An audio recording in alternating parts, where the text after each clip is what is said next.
Hello, I'm Father Rafael Carballo, the pastor of Our Lady of Perpetual Help Catholic Church. When I was assigned here in July 2009, and I drove through the front, I saw the marker that speaks about the dedication date of March 25th, 1962. I had goosebumps. I started laughing. God must have a plan. You see, on March 23rd, 1962, I was born. So the day of the dedication of this house of prayer, I was 2 days old. God really had a plan that I must journey together with this community. And 50 years have gone by, and a lot of things have changed. But with us we have Father Richard Morrow, the founding pastor of this parish, but also the one who, with many parishioners, gathered in 1961 to build this house of prayer. It has been many years since Father Morrow got these efforts together, but today we can rejoice in these efforts. It is good to take a trip back on memory lane to see how things were in 1962. In 1960, Bishop Highland called me into his office. And he said, had I been to Carrollton? And I said, no. He said, have you been to Cedarton? I said, no. He said, well, you're going to be a pastor of a hyphenated parish. You'll live in Cedarton. And he says, you'll build a church in Carrollton. I said, what do you mean? He said, well, the Chalkleys have donated 13 acres. And they said they'd help a little bit, but you're going to have to raise the money. And so I came out here. And the church in Cedarton is well built, tiny. I think it could only hold about, 60 people. And then I came over here and looked at this one. And it leaned in two directions. And it had hog ties, they call them, metal rods holding the walls in. And I went in and I knelt down and said a prayer. And the kneeler went like that. And, but anyway, the beginning of the parish started with Budapest and Avanco, right? Tell us about Avanco. Yeah, well, that's the Avanco family. It was my mother's folks, and they came down here from Pennsylvania in they came to America in 1900, went to Pennsylvania first, worked in coal mines, and then they moved down here. They were Czech, Czechoslovakia. Yeah. And they moved down here to start vineyards, but then along with prohibition messes that up. So they were farmers. And the little church down at Budapest was an old schoolhouse. And so a priest would come from Atlanta once a month to start with. A marriage priest, that's right. And Cassidy, I guess it was, in the 30s. That was before my time. I was born in 29. But the first one I remember my mom talking about was Father Cassidy, and then after him, James Healy. Oh, yeah. He became pastor at the cathedral. Yes. Joseph Cassidy. Right. Yeah. But the only recollection I really have of Budapest, I was about 4 or 5 years old at the time, and it was how hard the benches were and how hard the kneelers were. And my folks would buy me cheese crackers to keep me quiet during Mass. There was a big old pot-bellied stove in there, and that was the only heat in the place in the winter. And my father and uncle and Charlie Frost would always make sure that that thing was stoked up and good warm in the wintertime. I've been here since 1959, so I've seen lots of growth. And the conversation that has taken place here today is just awesome.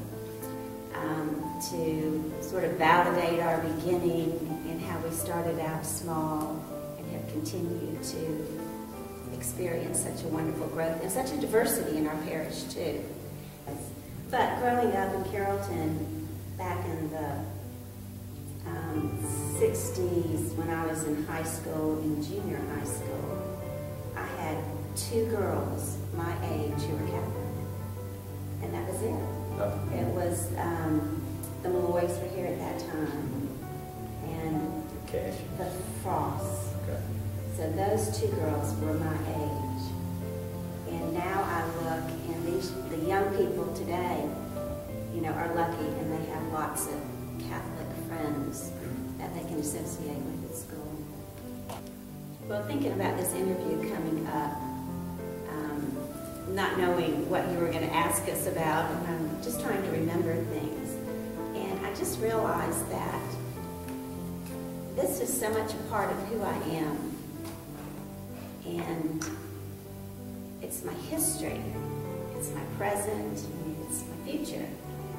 And that's what you want for every member of your congregation. And we're so fortunate to have the history that we have here, the kind of love and support that we received from the church community. And I think that's still there. You look around at Mass, and people are friendly, and they smile, and we're all part of something bigger. We're just this little tiny speck of something so much bigger than we can imagine, and that takes place here in this church.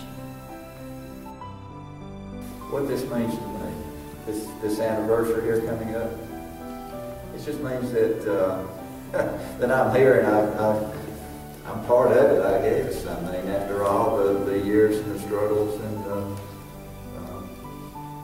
all the people that have come and gone, I mean, I'm still here with my family. And one comment, my mother was Polish, from a large Polish family, and I have letters from her father that she wrote, and you could tell he was very religious in the Catholic faith. And, it's just passed down from generation to generation, and how fortunate you are to be a part of a church that's been here for 2,000 years. You know what I'm saying? It's just remarkable that you go to Mass every Sunday and think about all the history, and you're part of it. I'm Arnold Willigelly, call me Arn. Been in the parish since 1954.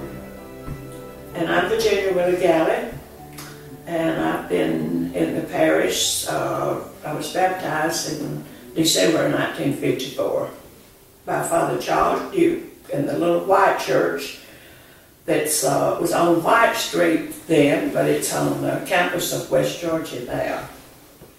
And we were married there in January of 1955. Yeah, we was the first couple married in that church. And I think I was the first adult baptized in that church. And she was in the first confirmation class that went out here. Yeah, we had to go to Marietta for confirmation because there was just I think there was like 4 of us. Bill Maddox and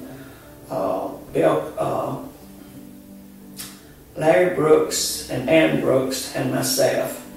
And we had to go to Marietta to St. Joseph for confirmation. Bishop Highland. And of course he's been deceased for many, many years. But a lot of water under the bridge all this many years. My name is Pat Dixon. I've been a member of the parish since 1971. I've been active in all phases of the church, seen the growth. I think there was about 140 families when I came here. Our parish is a blessing to the area. We have made lots of contacts. I'm active now with I work with the RCIA group, bringing other Catholics, other people to our faith. As I said before, the church and the church community has been my lifesaver. Having lost in death, 4 sons, a husband, and my dear friend, Monsignor. My parish family and the church setting, I'm hard to drive away. Hi there, I am Deacon Gary Atkinson. I've been a deacon here at Our Lady of Perpetual Help since 2004. I moved here in 1984 from Indiana, and just a little sideline, above my bed growing up, I had an icon of Our Lady of Perpetual Help. I don't know if that had anything to do with coming here, but I'd like to think it did. Ever since I've been here, I've become a Knight of Columbus. I've seen the parish grow, and it's really quite rewarding to be with the family that's here, our parish family. And how I got started in the diaconate. It's a 5-year program, and I started with Monsignor Reagan with encouragement, actually a lot of prodding from Deacon David Higgins. And so I did go into the diaconate. It was 5 years. I happened to go through 5 priests as I went through the diaconate. Monsignor Reagan, then we had Father John Farley, then Father Craig David, then Tim Gagella, and then Father Paul Williams, and now I'm with Father Raphael Carballo.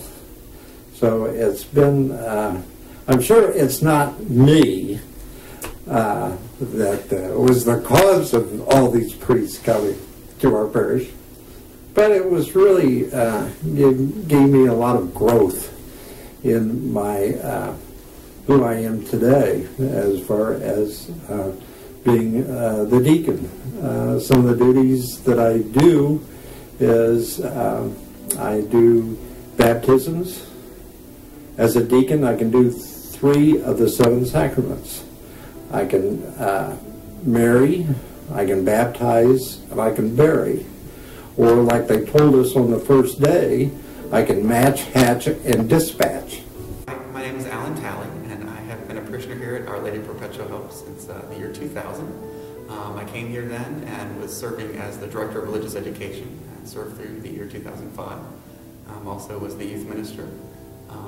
I love this parish. I had been here before that point with my wife Emily, who grew up here in Carrollton and grew up here in this church. And this was actually the church that her and I were married in, so it's a real special place for us here.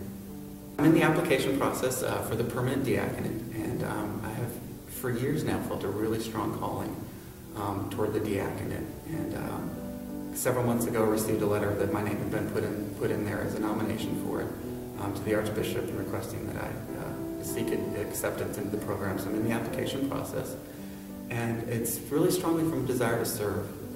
I have a real deep love for Scripture.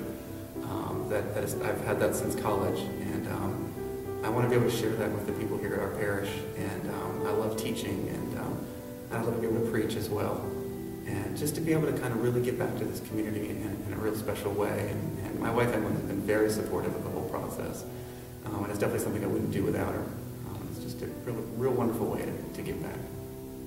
Hi, my name is Philip Birdsong, and I am studying to be a priest for the Archdiocese of Atlanta, and Our Lady of Perpetual Help is my home parish. And when I first began to seriously consider a vocation to the priesthood, Our Lady of Perpetual Help was there to support me through my discernment process. Cooking chickens with the Knights of Columbus and Bible study groups with the Young Adult Ministry are 2 of the examples that come to mind. These experiences I have gained from the parish have helped me to discover joy through sharing my Catholic faith and through serving the community. I am very thankful to consider myself lucky to have such a loving and welcoming parish that I can call my home.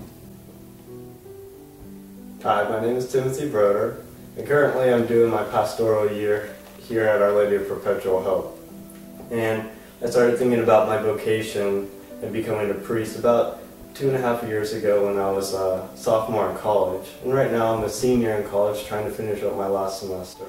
Hi, my name is Erin Doyle. I'm a senior at Carrollton High School, and I was baptized here at Ulf in 1994 by Father Reagan. And then after moving away and being raised in Washington State, we returned my sophomore year, and it was just great to have the Catholic Church be that one thing that held constant through the move. My name is Terry Fazio, and I first came to this church in 1985. And I came here not as a parishioner, but as a college student. I was dating my soon-to-be husband, and Monsignor knew that I was a music major. And he purchased a huge organ for this church, and he asked me if I would be the first organist, and I said yes. The first time I came here, my name is Salvador Lopez. I came here the first time in 1978. I met Father Reagan for the first time, back when my family stayed here for a period of about 10 months, and we went back to Nicaragua. That's where I'm from originally, and then we came back in the 80s, exactly 85, and I joined the church more formally in 1985 along with Terry.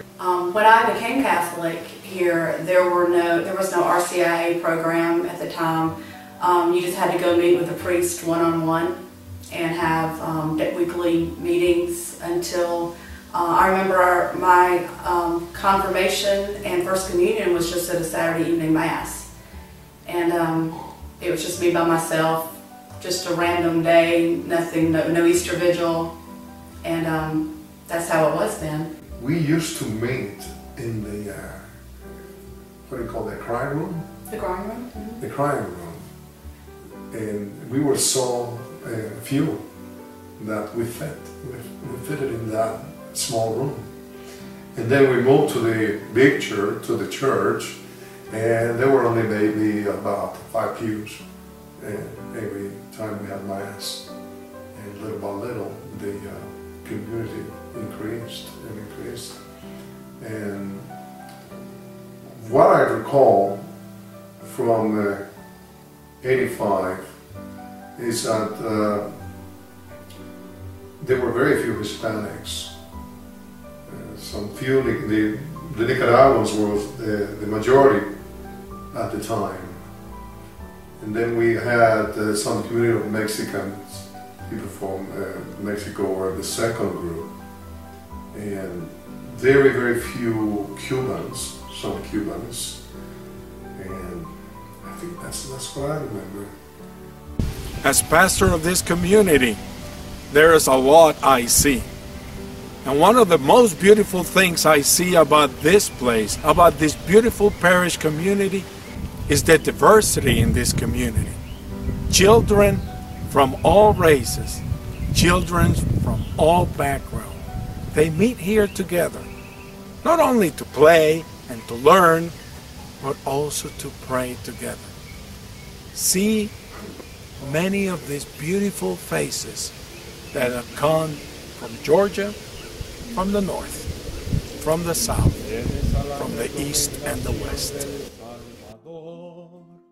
Y siguiendo su divina enseñanza, nos atrevemos a decir la oración que Jesús nos enseñó.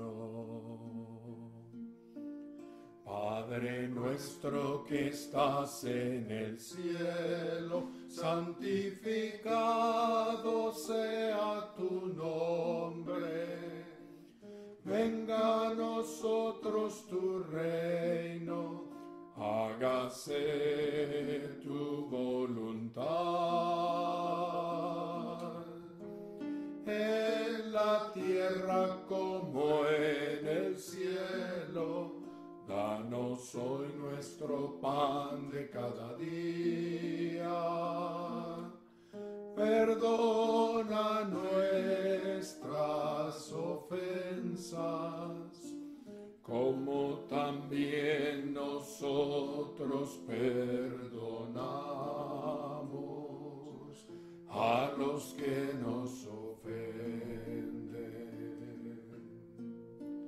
No nos dejes caer en la tentación y líbranos del mal. Líbranos de todos los males, Señor, y concédenos la paz en nuestros días, para que, ayudados por tu misericordia, vivamos siempre libres de pecado y protegidos de toda perturbación, mientras esperamos la gloriosa venida de nuestro Salvador Jesucristo. Tuyo es el reino, tuyo el poder y la gloria por siempre, Señor.